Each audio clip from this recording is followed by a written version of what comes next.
let's catch up with Ivor Dunbar and Johnny. Well, Ivor, when we talked in Portugal, in fact, before the start of the season, you said it was going to be a steep learning curve. Is that the way it's been?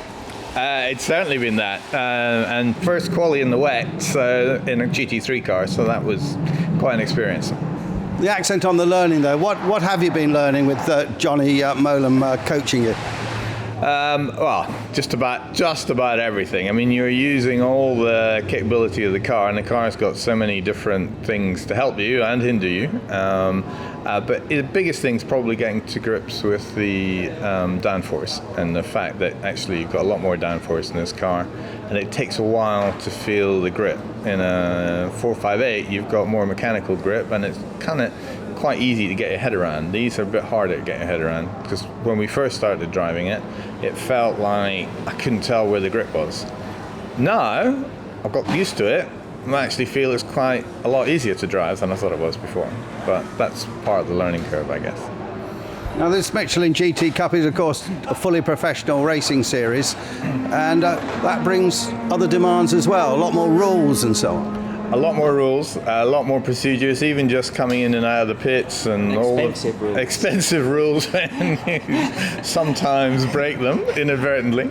So what's the feeling as we come to the end of this season? You're up for more next year, maybe a different championship. Yeah, definitely up for more, no question about it. I'd like it to be able to use more of the performance of the car. We've had the car quite reined in by the BOP in this championship, and another championship which gives us more use of the power capability of the car, will, for me as an amateur, make it a lot easier to drive.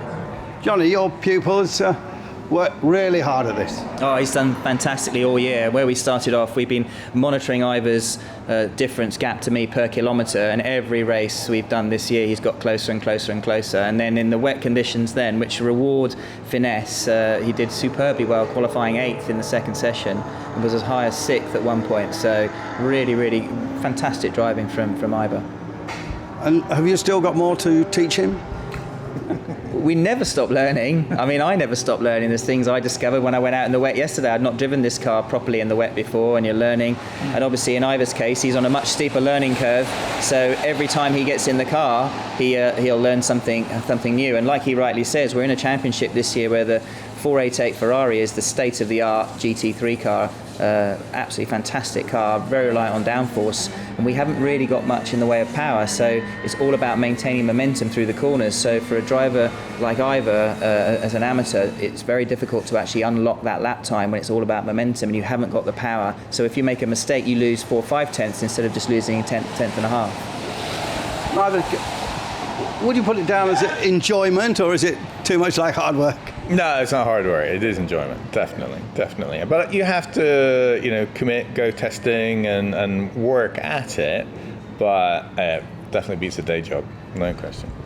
You got to race at Le Mans, of course, in the middle of the season, and that was probably a high point. Yes, definitely. Anyway, 300,000 people there. It's an extraordinary place. You're there for several days. You get to soak up the whole atmosphere.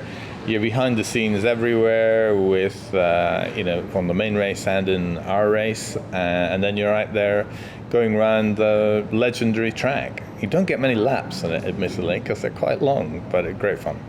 And you starred on Radio Le Mans even? Apparently, yes. I appeared, anyway. Well, guys, you've done a phenomenal job, and I think it's still a work in progress, though. Yes, definitely. I mean, this was always...